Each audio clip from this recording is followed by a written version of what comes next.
Brian Fitzgerald covers Amazon and others in the digital space over at Wells Fargo. Brian, good morning to you. You were the only analyst that I saw highlight the potential for Amazon to enter the Dow at some point because of the stock split. Big picture, what would that inclusion mean to Amazon shareholders? Thanks, Brian. Good morning, and thanks for having us. Look, that stock split is important because it increases accessibility to a broader array of investors, and it does allow that Dow inclusion. Theoretically, academically, does it really change the stock price? No, but it makes it more accessible. And if you are included in the Dow Industrial Average, index-based funds have to own you. So that creates demand for the shares, and the shares will accrete because of that. Hey, Brian, it's Julie here. And I'm just curious, just taking a step back from that, that combined with the buyback, what does this sort of signal to the market in terms of the phase that Amazon is in now? It doesn't seem like, you go through these phases with Amazon where it's reinvesting in the business. It seems like it's not necessarily in that kind of a phase right now.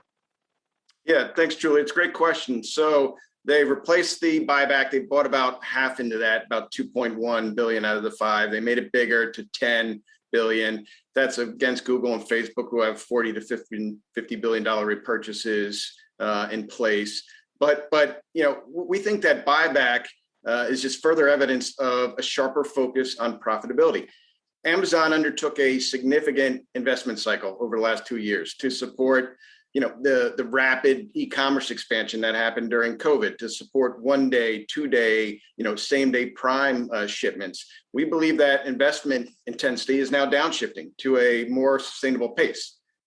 We're further encouraged by the fact that they're focused on fast delivery, but not ultra fast delivery options. We don't want to see them competing too hard against these super aggregator apps, Uber, DoorDash, Instacart, GoPuff, for delivery volumes with uncertain unit economics. I think the buyback and the investment downshift we're seeing means that they're focused on profitability and delivering return to shareholders. Brian, you mentioned Uber right there, and there's a lot coming at this company. Uber and, of course, Lyft, companies that you follow. Of course, you're seeing drivers clash a bit with Uber and Lyft drivers on this masks and whether they need to wear them in the cars. But look, we've seen gas prices go up significantly in the recent weeks. What's the risk to Uber and Lyft that drivers leave this platform because they're not really making much money with gas prices where they are?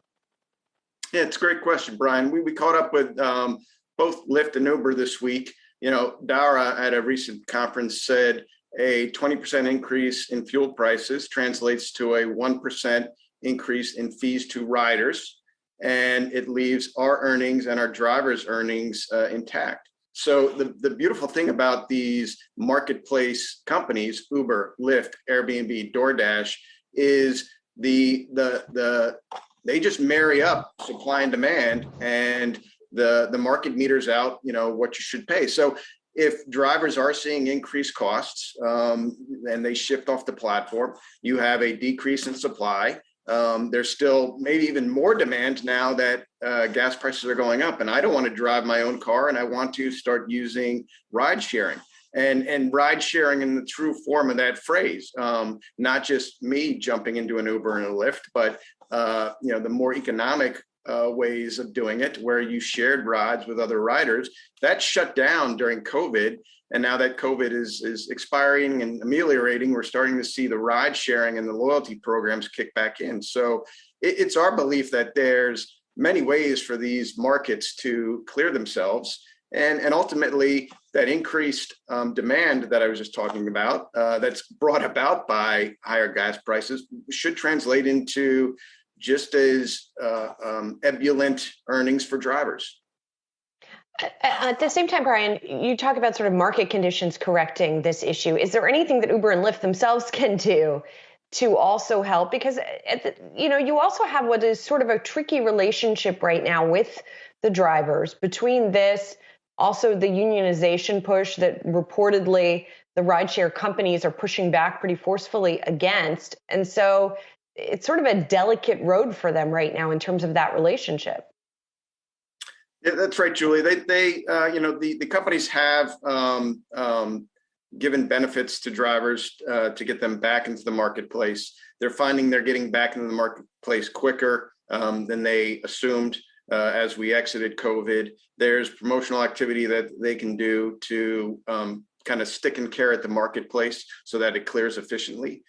In terms of the union efforts, look, I think Prop 22 in California was a clear line in the sand. And when these companies survey their drivers, the majority of them say, I want the flexibility to run my own business. I don't need a safety net underneath me. I'm doing this to make extra scratch on the side, and I have my own safety net that I need. If I do need one, if I'm trying to be a professional driver and that's all I'm doing, yes, I can pay funds into a system to make sure I have that safety net. But the thing that I appreciate most as a driver is the flexibility to work where I want, when I want. Yeah, it makes sense. I want to pivot to another issue that we're watching closely. Sorry to sort of hop around, Brian, but this one caught our eye. This report that regulators in the EU and UK have opened antitrust probes into Google and into Meta over their ad deal that dates from 2018. And, this is just the latest of these types of probes. So can you help put it in perspective, all of the probes that are out there, many of them over in the European Union, where this sort of ranks in importance? Yeah, it's a great question, Julie. This has to do with header bidding, which is a simplistic JavaScript, which was written into the headers of pages as they loaded, and then essentially kicked off a process where the publisher could, right there on the phone or on the computer, they could simultaneously offer up ad inventory. It's a very simplistic process. It's extremely decentralized. And it's quite frankly not adequate for the complexities of today's, real-time bidded, programmatic traded advertising, where you're seeing an ad impression and bidding on it with 8 signals within 120 microseconds. So it actually created problems. It required more local data, compute bandwidth, and that impacted load times and the battery life on your phone. So what Google did was they responded with open bidding, and Facebook was one of 24, 25 different ad exchanges that are participating in open bidding. They took that header bidding solution and they moved it into the cloud, where you can get true scale and efficiencies. So, the problem with it, to your point, is these are complex ad tech processes, and it's very hard to get that explained even to people in the trade, let alone a jury, I guess. So look, you're in the current environment. There's no guarantee that it won't be investigated, and that underscores some of the risk for big tech in general right now. But it was designed to be, and it was written up to be clearly antitrust compliant, publicly documented, pro-competitive, no harm to consumers.